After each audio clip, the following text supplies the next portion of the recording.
Welcome back! My name is Baller Scuba. This is Video Games Over Time. We are still in 1981, and today we're going to talk about Qix. The story of Qix takes us back to Taito. We have talked about Taito a few times in the past. Their biggest hit was Space Invaders, released in 1978. The last time we talked about Taito was in our video game honorable mentions of 1980 video, when we briefly talked about Phoenix. Taito, a Japanese company, had established an American division in Chicago in 1973. Taito America typically handled the licensing of existing Taito titles. However, Taito America did start creating their own titles.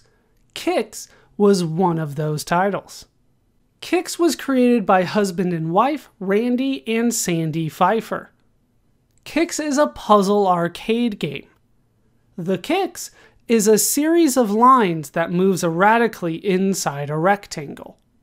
The player uses a marker to draw rectangles along the borders of the rectangle to trap the Qix in a smaller and smaller space.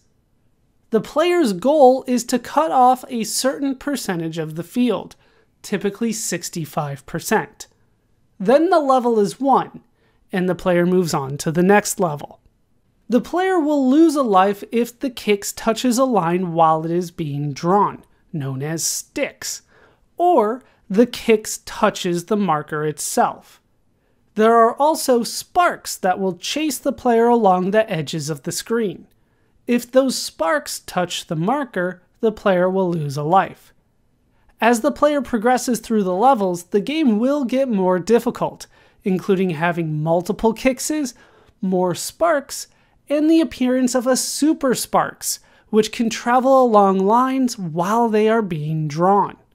Taito released Qix to North American arcades on October 18th, 1981. That is the short backstory to Qix. With that now told, it's time to play the game for ourselves. And here we are in the game. This is Qix. So you can see, starting off straight with instructions, you control that with your joystick, then you can draw sticks. You can press fast or slow. I tend to go with fast because I want to win instead of getting a high score. You have to get more than 75% of the playfield for a special bonus.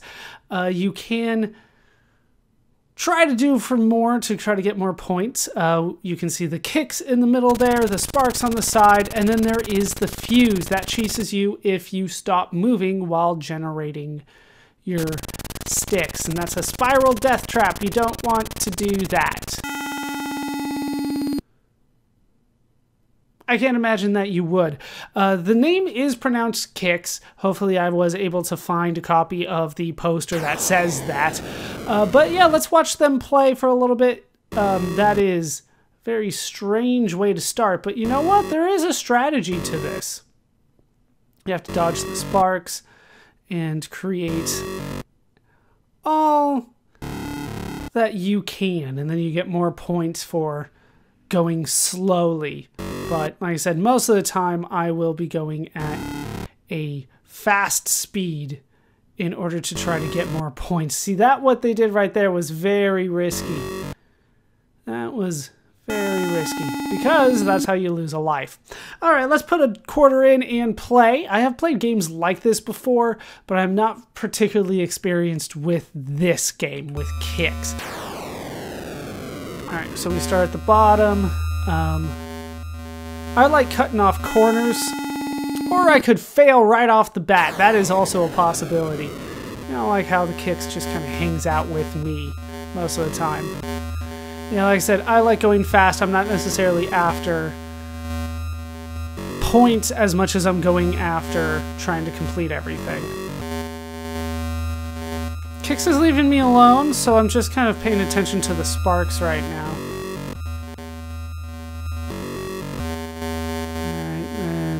Here, try to go across there.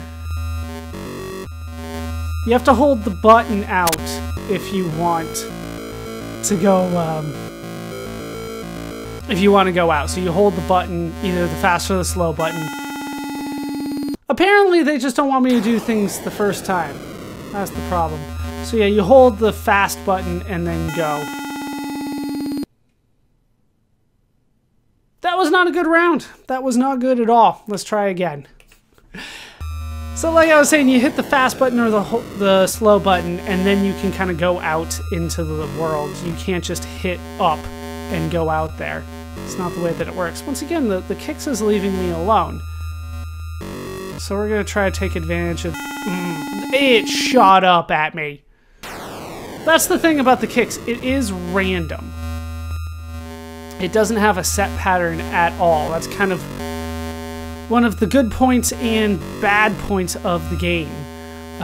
It's impossible to predict, and therefore you can't necessarily get great at the game, but at the same time, it means that novice players like me can try to figure out what's going on as they go forward. Yeah, it just wanted in that little spot there. I don't know what you were doing. What are you doing? Get out. Yeah, I was doomed. I was doomed. Yeah, neither one was good. We got one level completed. That, I guess, is something. We haven't even gotten to the point where there's like multiple Kixes. There's not super sparks. The sparks that we're seeing right now, they can't travel along the sticks, the uncompleted things that I'm making. So I try to use that to my advantage. There will be super sparks at some point. They can travel along those, and they're going to be harder to avoid.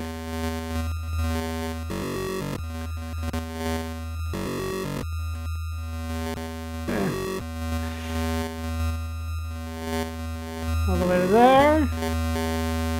And then... like, it's following me. I had to go. I had to go. Alright, that was 77%. I've done better, but I will accept that. See, it's just kind of following me around.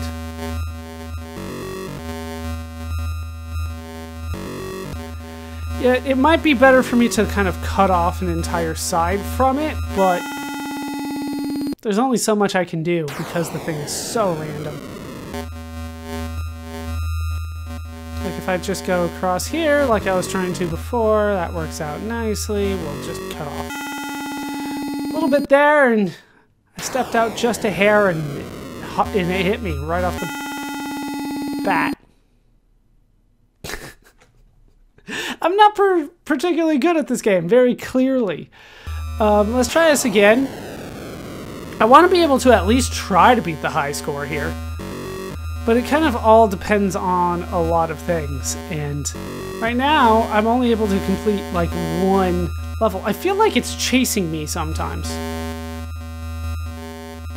And then other times it goes to the complete opposite side and wants nothing to do with me.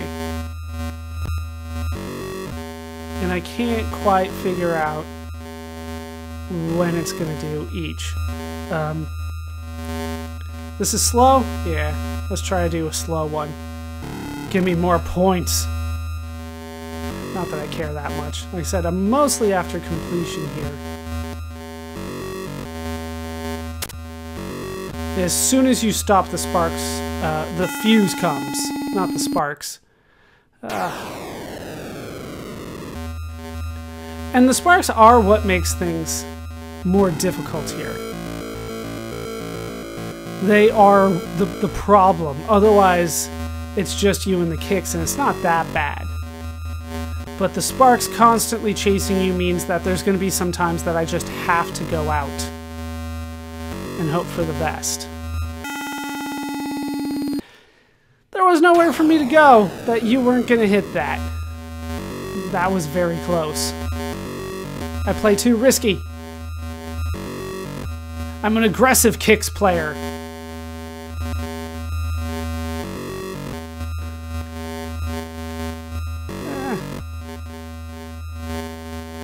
There we go. Try to ball you in. I like going around the sides. It's probably best if I didn't do that, though. If I tried to, like, separate off a side like we saw the demo do.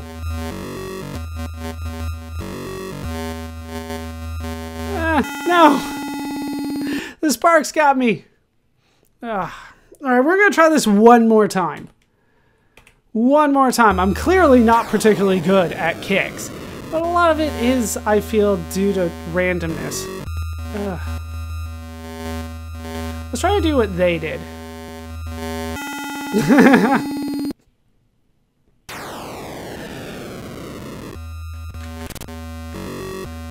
Like that. See, it's just kind of hugging me right along the side there. And then it just leaps up and wants to get me sometimes. Okay, like that. Then boom, all of that at once. I'm not sure that ended up being any better for me.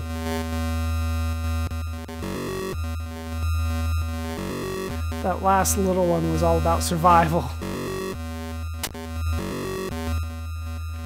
Okay.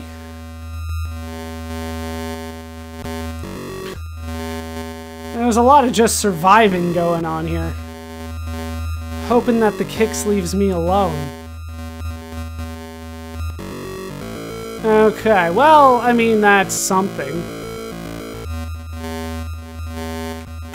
Like, I just went out a little bit. Oh, that's it. One more. This is gonna be the last one.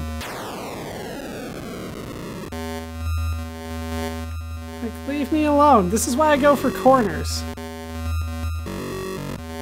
Because corners are safer.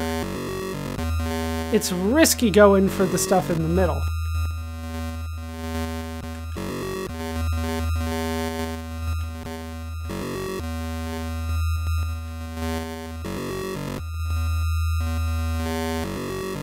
Try to cut off a good portion of this. Oh, okay.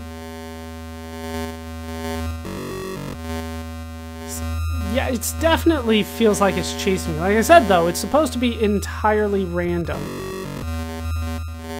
Okay, I can cut off all of that.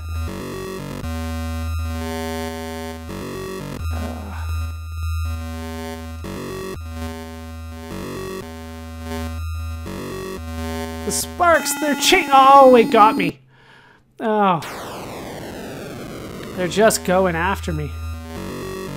They want to make things difficult, and it's working. How much do I have? Are you gonna give me any wiggle room here? I'm at 68%. That's it. No, that's not it. That's it. Alright, we got a little bit over 1,000 there. Yeah, I believe that the game actually has settings. Jeez. It was all the way at the top and it came down. The game actually has settings on how much of a percentage you need in order to clear the map. So ours was a little bit higher than the normal, or at least the default, which was 65%, but 75% shouldn't be that difficult. But this is ultimately a difficult game. There's not really a lot of skill that you can acquire to get a ton better at the game. There's some skill, don't get me wrong, and I clearly don't have it. But at some point, the kicks is random, the sparks are chasing you, there's only so much you can do. But I was hoping to get the high score today, did not work out. But that's alright. And with the game now played, it's time to talk about how the game holds up today. Playing the game today, it is definitely an interesting game. I would say that it's different. I would say that I had fun playing it, although only for a short period of time. It becomes apparent as you play the game that because of the randomness of the kicks, that it doesn't necessarily go in any set pattern, it's difficult to acquire skill at the game. It's going to take a lot of practice to try to figure out some strategies to get around the kicks and the sparks, and you can keep on trying new things and hope for the best. Some of them are going to work, some of them aren't going to work, and it's going to take a lot of times trying it to figure out if they actually work because of the randomness of everything. It is definitely something that I am glad that I played, but it's not something that I would come back to. The graphics of the game, I would say, are pretty bad. For the time, they were decent. They weren't good, I would say. And as time has gone on, I would say that the graphics have not aged well on the game. The sound, on the other hand, I would say that the sound aged pretty well. You could definitely hear the fuse. That was definitely the best sound in the game for me. Having the sparks and the explosions, and, well, not necessarily explosions, but the deaths that you got from the kicks hitting the thing, it had an interesting sound that would be memorable. In terms of the gameplay, though, there are better examples of this kind of puzzle game out there that I have more fun playing. And perhaps since I grew up with other versions of this kind of game, going back to this original version seemed like a step back and not necessarily as fun for me personally. But for me personally, I would rather play some of the other versions of this game, something that's a little bit more predictable, something that I can try to improve my skill on, as opposed to just kind of hoping for random things to kind of go my way that felt like what was happening in this game. So in terms of replayability, it's low for me. I'm sure it's going to be higher for other people, but ultimately I wouldn't say that this is a game that a lot of people could spend a lot of time on. It's interesting for a couple quarters and you can go, oh, that's what's going on. What else you got?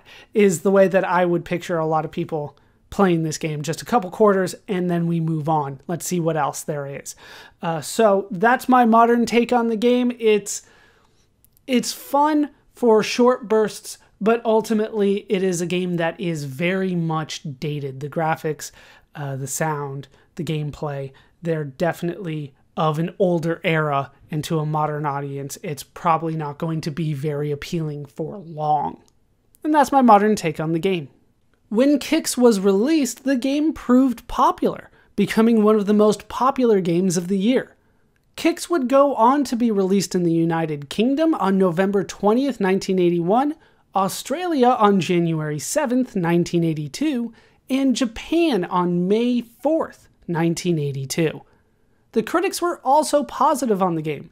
In particular, they enjoyed the game's innovation, particularly in its premise and gameplay mechanics. However, the success of Qix did not last long. The fascination with the game faded after about a year, and the game was largely forgotten. However, as time has gone on, the game has continued to be viewed favorably, even making some lists of the best video games of all time. Qix would spawn sequels, ports, and clones, primarily due to its unique gameplay. We will keep track of the legacy of Qix as we continue. We will also be keeping an eye on Taito and Taito America as we continue. As for Randy and Sandy Pfeiffer, we will be hearing from them again, as this would not be the only Qix game they would make. That will do it for the story of Qix for now. My name is BallerScuba. This has been Video Games Over Time. Thank you so much for watching, and I hope to see you in our next video when we flip things around.